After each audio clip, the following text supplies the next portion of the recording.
I enlisted on the 17th of June 1940 at the Melbourne Town Hall. We were taken out to Caulfield. We were issued with uniforms, and the next day a new lot of recruits came into Caulfield, and among them was Nip West, one of the island lads that I went to school with, and he had also enlisted. Then we were, the day after that, we were sent to Bendigo, but the troops were split up and he was sent to Bonegilla. We stayed in Bendigo for 3 months doing severe infantry training, and then came back down to Melbourne and were put in a transport unit and trained in transport from Royal Park. After we were there for a couple of months, we were sent to Alice Springs, and we bridged the rail link between Alice Springs and a place called Vernon. It's known as Larrimah these days. And we were carting fuel, ammunition, troops there for from September and until April of 1941. We came back from Alice Springs in 1941, and we came back to Fisherman's Bend. We were left at Fisherman's Bend for a certain time, and then we were given pre-embarkation leave and sent to Darley. That was the staging camp where troops were sent overseas from Darley, up near Bacchus Marsh. We left Darley in July of 1941, and we were brought back to Melbourne, to Port Melbourne, and put on the ship. It was a Dutch ship, the Marnix van St Aldegonde. No, that was the name of the ship. And we're in a convoy of 3 other ships with a couple of destroyers as escorts, and also the Perth, which was a cruiser.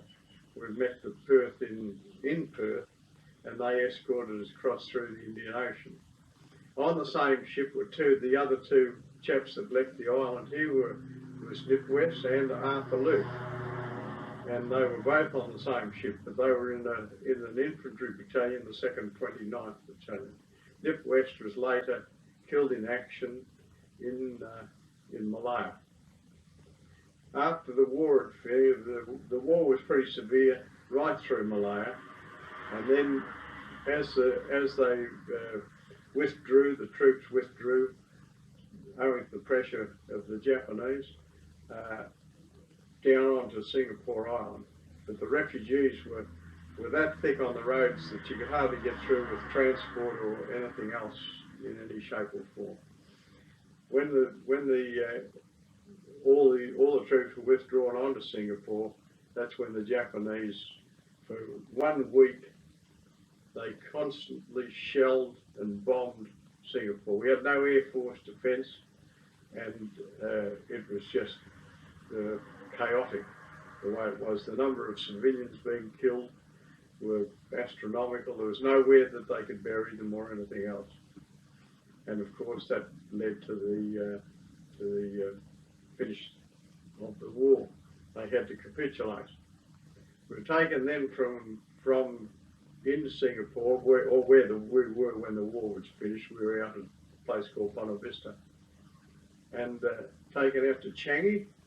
We were put in the Changi area, not Changi Jail, but the Changi area, which was an area where British troops used to be, and their wives and families in housing settlement there. And we were there for a few months, and then taken on different working parties. Some of us went into Singapore and different places. Then we went back to Changi, and a lot of the troops were sent up to Thailand, then to work on the Thai-Burma Railway. I was one of those. I went up to Thailand, and we spent 14 months working on the Thailand Railway. It was pretty tough work. Food was short. There was hardly anything else other than just plain rice. And anybody who was sick never got fed. They only wanted to feed the ones that could go and work. And of course, the number who died was just shocking, the number of troops that died. There around about 7,000 prisoners of war died out of the 21,000 taken of Australians.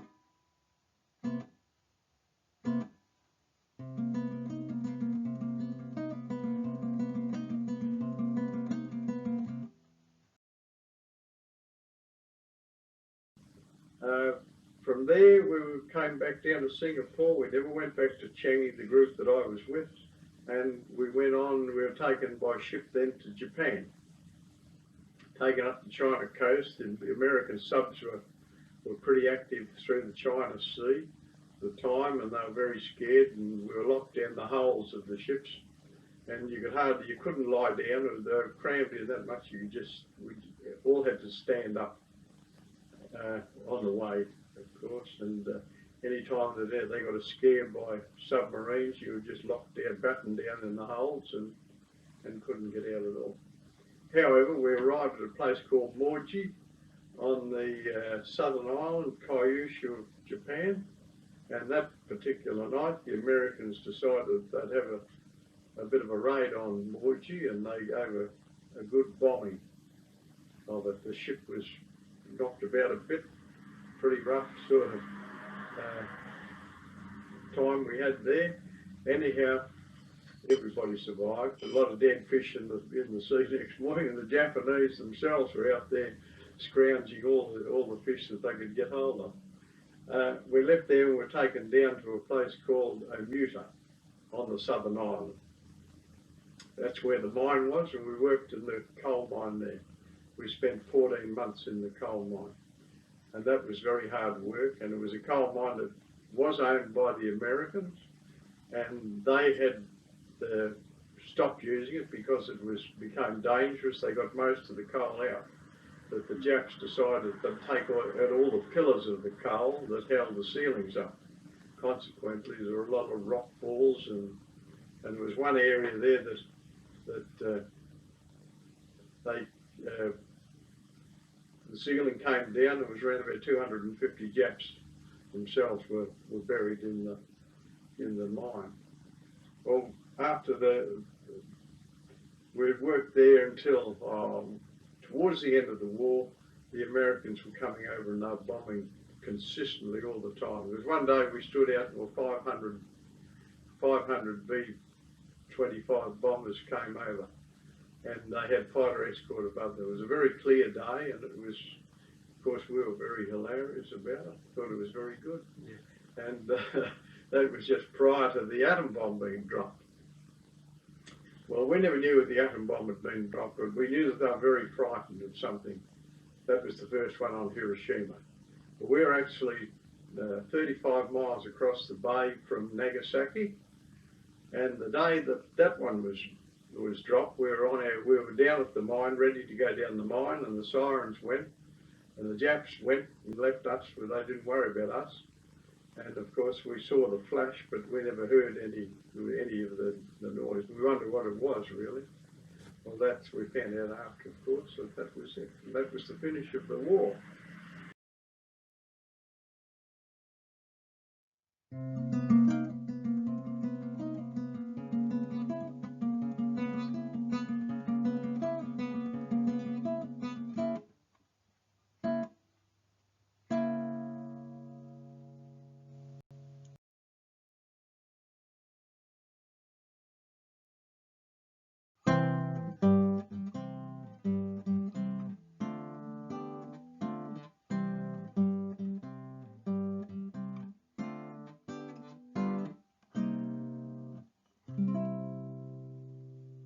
Well, we were there for a while in the camp, and some of the Red Cross chap came into the camp, and he said, if you can get down the southern part of the island, the south end of it, he said the Americans have come in, and they're making airstrips, big drones, bringing in a lot of equipment, and they'll take you out, they'll fly you out.